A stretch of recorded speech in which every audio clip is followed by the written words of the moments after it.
Enfin, j'ai envie de dire enfin. Bonjour à toi, j'espère que tu vas bien, que tu as passé une bonne journée pluvieuse, une bonne soirée, un bon Halloween. Tout ce que j'espère, c'est que tu te portes à merveille. Peut-être que certains auront la référence pour ceux qui ont vu le film, et pour ceux qui ne l'ont pas vu, ne vous inquiétez pas, cette critique, cette vidéo concernant The Batman sera en deux parties entre guillemets, une partie sans spoiler, une partie avec spoiler.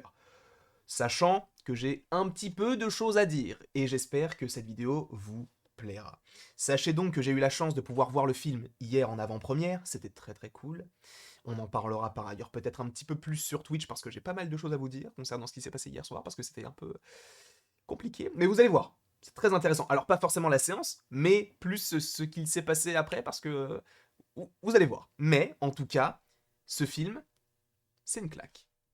C'est une énorme claque. Ce film, je l'attends pas tous les jours, enfin, comment dire, ça fait pas tous les jours que j'y pense, mais je l'attends quand même depuis 1 an et demi.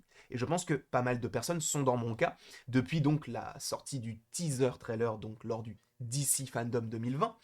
Et là, on l'a enfin, ce film tant attendu de Matt Reeves avec Robert Pattinson, Zoe Kravitz, Jeffrey Wright, Paul Dano, Colin Farrell, j'ai mélangé Farrell et Warren pour faire Farren, parce qu'il faut savoir que mon prénom c'est Warren. On s'en fout, non? On s'en fout. Mais donc, parlons un petit peu de The Batman, parce que oui, ce film a un casting de fou, a un réalisateur très intéressant, a une esthétique folle, une musique grandiose, quasiment tout est parfait. Alors évidemment, il y a des petits défauts dans le film, comme tout film, parce que rien n'est parfait, à part Denzel Washington et Zendaya, bien évidemment, mais parlons un petit peu de ce film The Batman qui, selon moi, est la grosse claque du début d'année 2022. En même temps, en soi, est-ce qu'il y a tant de concurrence que cela par rapport à ce qui est déjà sorti? Honnêtement, je n'en suis pas sûr. Mais en tout cas, concernant ce film-là, je ne peux que vous conseiller d'aller le voir parce qu'il est incroyable. Là où, peut-être que les précédents Batman, ou plutôt le précédent Batman avec Ben Affleck, que personnellement j'apprécie, mais j'appréciais pas quand j'étais plus jeune. Là, je comprends sa psyché. Là, on est plus sur un détective, là où avec celui de Ben Affleck, on est plus sur un super-héros. Et ce côté détective, je trouve qu'il est hyper intéressant. C'est quelque chose que l'on trouve dans les comics, alors je ne suis pas le plus calé en termes de comics, bien évidemment, il y a des personnes qui en parlent beaucoup mieux que moi et je n'en ai lu que très peu, donc je ne suis pas du tout une référence, mais du peu que j'ai lu, eh bien, il y avait vraiment cet aspect détective, cet aspect un petit peu espionnage, entre guillemets, et je trouve que c'est très bien retranscrit dans ce film-là. Là où, peut-être un petit défaut, notamment par rapport à The Batman, par rapport au personnage, c'est qu'on a The Batman au premier plan, et je trouve qu'on a peu, un peu trop peu pour le coup, de Bruce Wayne. Même si on l'évoque son passé avec ses parents, etc., je trouve qu'il y a des choses qui sont qui aurait pu être un petit peu mieux exploité sur un film qui dure quand même 2h55. Je trouve qu'on a souvent du Batman pour peu de Bruce. Alors peut-être que par la suite, on en verra un petit peu plus par rapport au personnage. Et ne vous inquiétez pas, hein, tout ça c'est pas du spoil. Hein. On le voit dans le trailer. Ne vous inquiétez pas, on rentrera dans les parties spoilers quand on rentrera réellement dans des scènes de film pour explorer notamment des personnages en particulier. Mais en tout cas, concernant le personnage du Batman, c'est peut-être un petit défaut que je donnerais, c'est qu'on ne voit peut-être pas assez Bruce, là où, vu qu'on évoque quand même pas mal son passé, je me suis dit, bah, j'aimerais bien en avoir un petit peu plus, avec uniquement Bruce et un petit peu moins du Batman. Mais c'est qu'un petit défaut, c'est pas même pas un défaut, c'est juste une petite remarque comme ça. Et honnêtement, pour ceux qui étaient vraiment réticents à l'idée d'avoir Robert Pattinson, est-ce que ce film vous a... Merde, j'ai raté mon coup de... Mais est-ce que ce film vous a convaincu? Parce que personnellement, j'étais convaincu dès le début. Parce que, et on en a fait une vidéo sur la chaîne, mais Robert Pattinson, ce n'est pas que Twilight. Il faut se le rappeler quand même, parce qu'il a fait Remember Me, un film dans lequel il joue un adolescent, ou en tout cas un jeune adulte très torturé. Il a fait The Lighthouse, qui est une sorte de huis clos extrêmement étrange en noir et blanc, dans lequel il joue un personnage qui devient un peu fou. Et honnêtement, le voir dans un film comme The Batman, ça ne me choque absolument pas parce qu'il sait jouer ce genre de personnage un peu sombre, torturé, et en jeune Batman, je trouve qu'il fonctionne parfaitement bien. Et je n'ai pas peur de le dire que j'ai toujours cru en lui, là où il y avait des personnes qui disaient non mais Robert Pattinson ça fonctionnera jamais. Ils ont fermé leur gueule au premier trailer. Am Vengeance, on s'en souvient, les gens se sont dit putain mais c'est incroyable, c'est ça qu'on veut voir. Et les gens sont pour la plupart satisfaits. Alors je sais qu'il y a des gens qui ne sont pas content du traitement du personnage de Batman par rapport au DCU, etc. Mais là, c'est une toute autre franchise, entre guillemets, c'est une toute autre approche du personnage qui est beaucoup plus esthétique que l'univers partagé que l'on avait précédemment et qu'on pourrait potentiellement avoir après, hein, avec The Flashpoint, etc.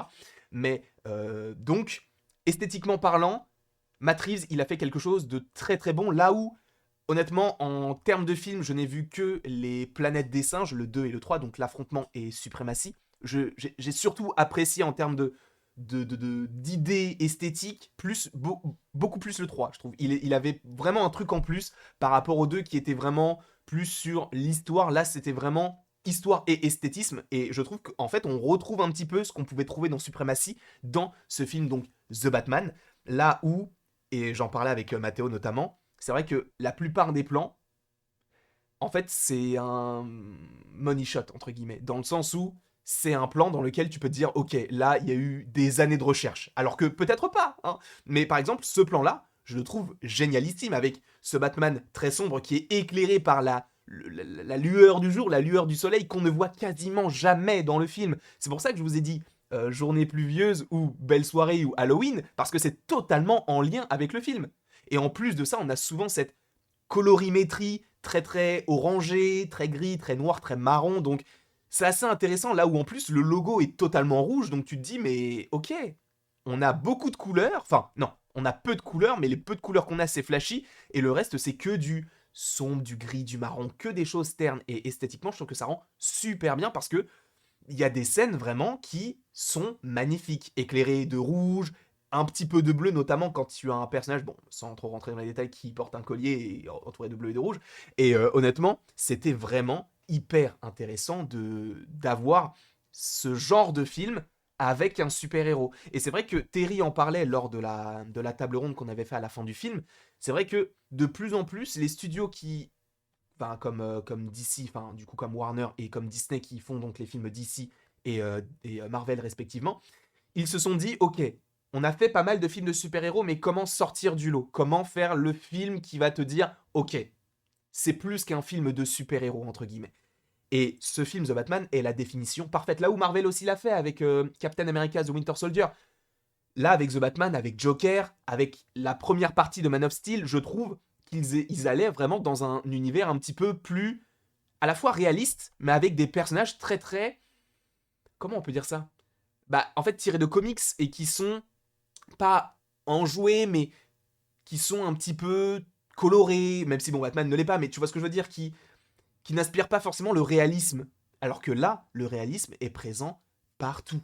Et c'est dingue de se dire que, ok, il a réussi à légitimiser, je ne sais pas comment vous dites, mais le personnage du pingouin, qui est Colin Farrell, qui est vraiment incroyable. Je veux un programme dessus, enfin sur ce personnage. Et en plus, apparemment, il pourrait y avoir une série en préparation concernant celui-ci. Mais Colin Farrell, frérot, t'es incroyable dans le rôle. Et je trouve que Matt Reeves a très bien joué avec les animaux. Parce que oui, tu as le Batman, donc la chauve-souris, tu as donc le pingouin, tu as Catwoman, tu as notamment l'un des personnages du film qui s'appelle Falconet, donc faucon.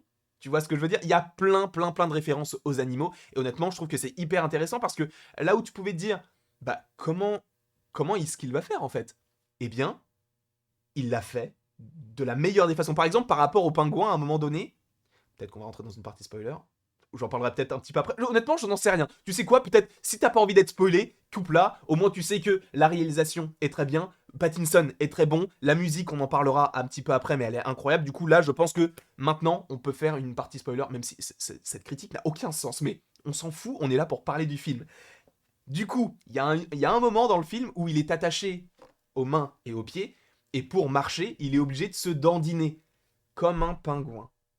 C'est con, mais je trouve que c'est hyper fort parce que de légitimiser ce genre de personnage-là, qui s'appelle le pingouin, où tu peux dire, ok, d'accord, là, il en a l'allure. C'est ouf de se dire, ok, il marche comme un pingouin. C'est léger, mais ça veut dire tellement de choses, et je trouve qu'en termes de réalisme, c'est fort, parce que là où la chauve-souris, il erre dans une grotte la nuit, enfin, il sort du coup la nuit, c'est exactement Batman. Catwoman, elle, qui est entourée de chats, qui a sa petite cagoule avec deux petites oreilles, pareil, ça reste réaliste. Et je trouve que le film est ultra réaliste et je trouve ça hyper intéressant. Et notamment par rapport à ce genre de plan. Est-ce que j'en ai? J'en ai pas, mais c'est pas très grave. Mais tu sais quoi, je vais remettre ce plan-là. Celui-ci, voilà.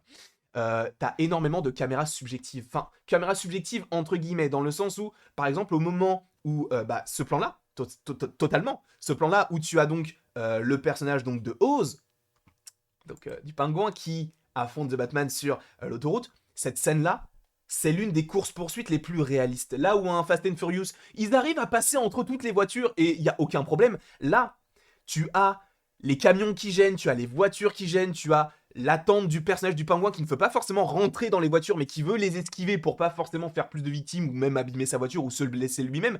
Tu vois, c'est hyper réaliste et tout. Évidemment, de temps en temps, il rentre dans des voitures pour dire bon bah frérot, ça fait 20 ans que je t'attends, casse-toi.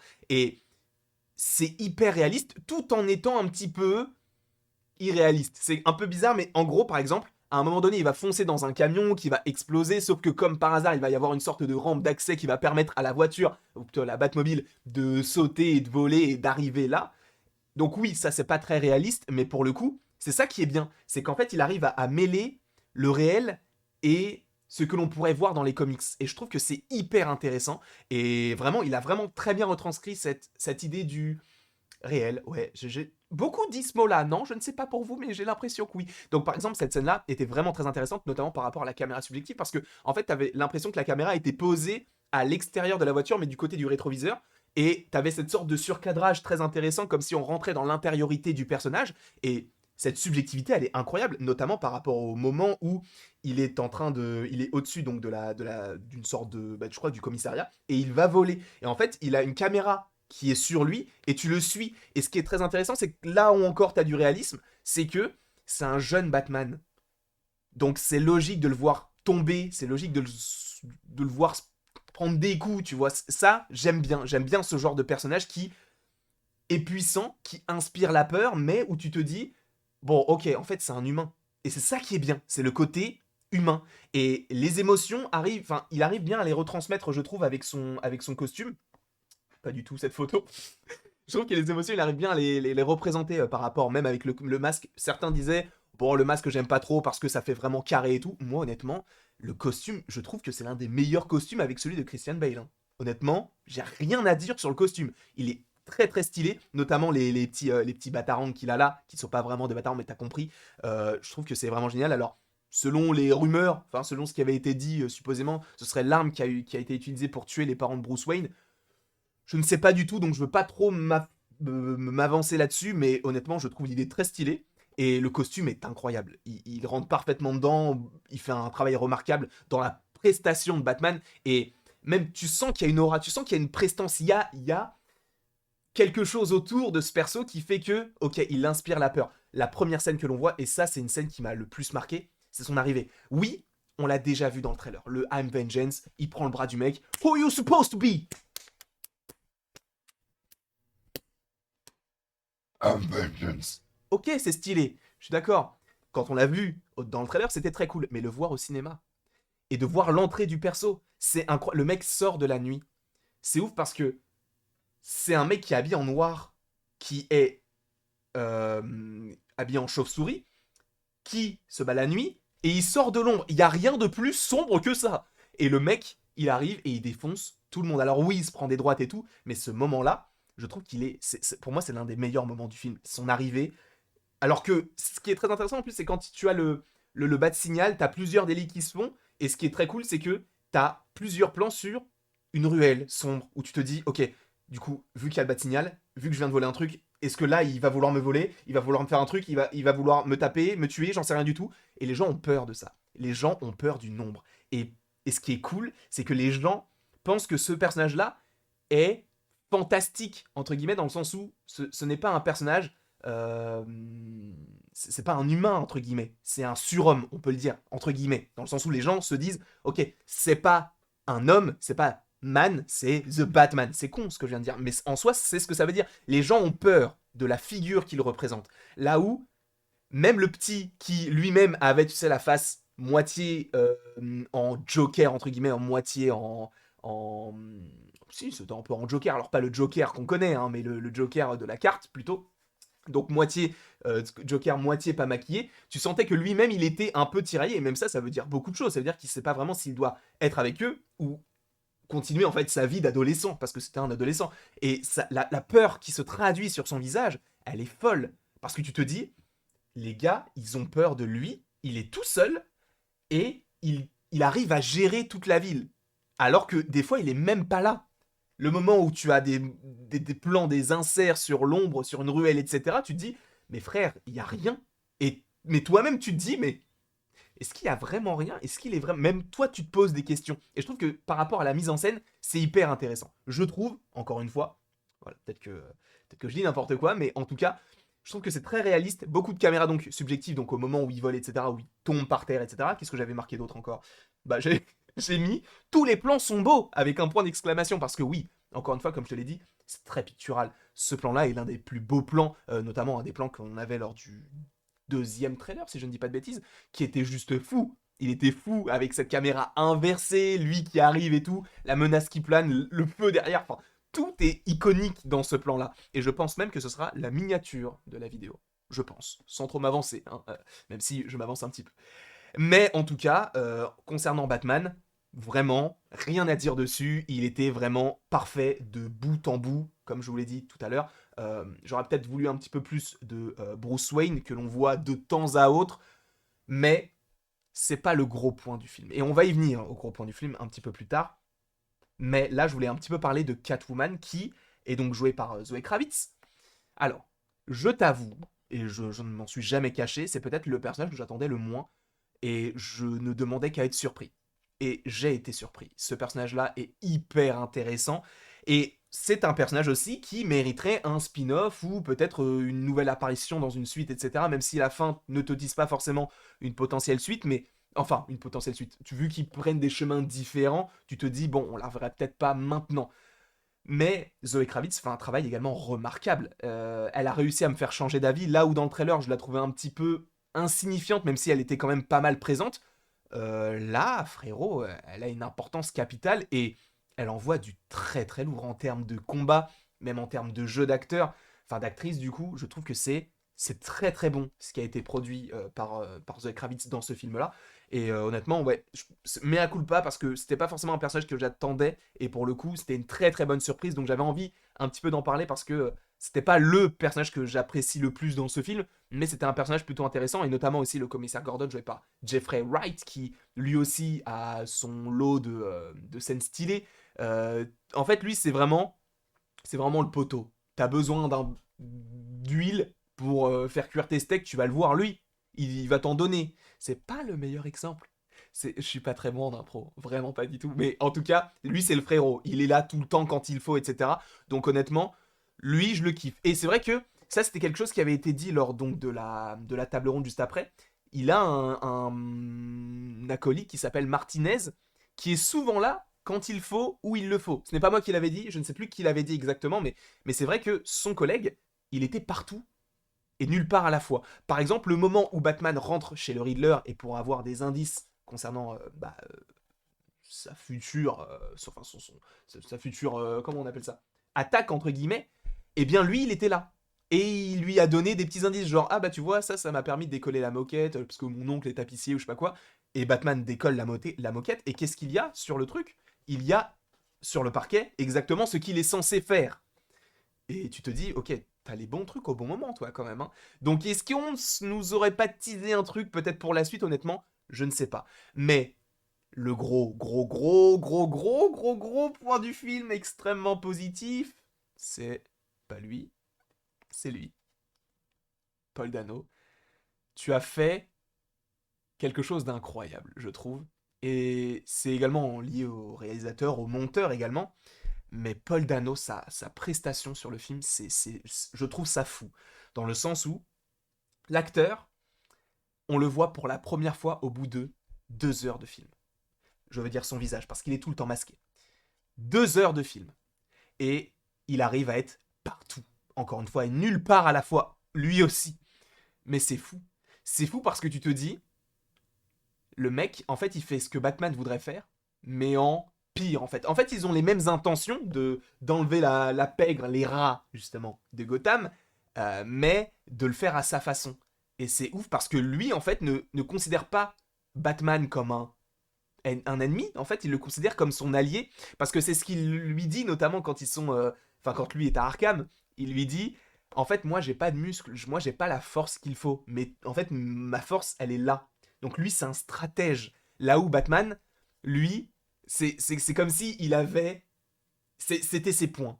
Et je trouve que c'est hyper intéressant, c'est qu'en fait, là, tu te rends compte du truc et tu te dis, ok, donc en fait, pour le Riddler, Batman, c'est son pote. Et pour lui, c'était un jeu de faire ça, mais tout en faisant ce qu'il voulait faire, donc d'éradiquer la pègre, entre guillemets, de Gotham, mais à sa façon, et d'utiliser du coup Batman. Et de voir ça de ce point de vue, je trouve que c'est hyper intéressant. Et même de se dire, à la fin, genre, on va contempler le truc ensemble, l'explosion, tout ça, on va le voir ensemble. Là, quand j'ai vu ça, je me suis dit, mais putain, mais le mec, il est trop fort. Et quand le jeu d'acteur, même avec le masque, il arrive à avoir un tel charisme. C'est ouf parce que avec le masque, avec la voix qu'il prend, etc., son jeu d'acteur, il a un charisme fou. Et quand tu le vois pour la première fois, tu te dis, ah, c'est lui, le Riddler, même si tu le connaissais, puisque tu connais un petit peu l'acteur. Mais tu te disais, c'est lui qui fait tout ça. D'accord, ok, très bien.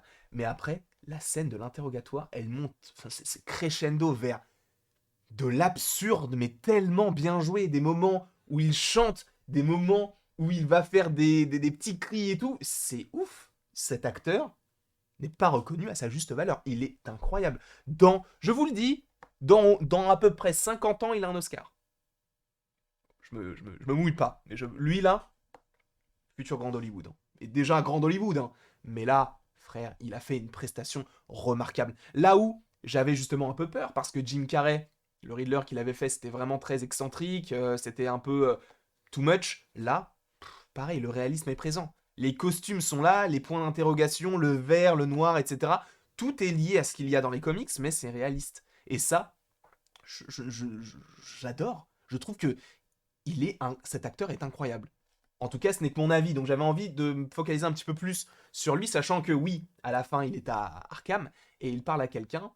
Ça, on en parlera peut-être dans une autre vidéo. Peut-être, je ne sais pas. On va y venir. Mais en tout cas, cet acteur-là, pour moi, c'est le gros point du film. C'est lui, le film. Entre guillemets. Il y a Robert Pattinson également qui fait un travail remarquable. Mais il y a Robert Pattinson et il y a Paul Dano au même plan pour moi qui... Pour moi, ce film est vraiment... Je dirais pas une masterclass, même si je l'utilise bien trop souvent pour des choses un petit peu moins bonnes, entre guillemets. Mais en soi, si, c'est une masterclass. Mais vu que j'utilise tout le temps, je vais juste dire que c'est une claque. C'est une énorme claque. Ce film est incroyable. En tout cas, ça m'a fait extrêmement plaisir de vous parler de ce film. Alors ça a peut-être été un petit peu brouillon et tout, mais honnêtement c'est comme ça qu'est la chaîne, donc j'avais pas forcément envie de faire un truc trop formel, je voulais rester dans la lignée de ce que je peux faire, et honnêtement, je suis très content d'avoir pu en parler, on en reparlera bien évidemment, et il y aura d'autres vidéos sur le sujet concernant la suite, etc. Et notamment, peut-être même aujourd'hui, je vais peut-être la tourner juste après, concernant donc peut-être la fin, on en parlera juste après.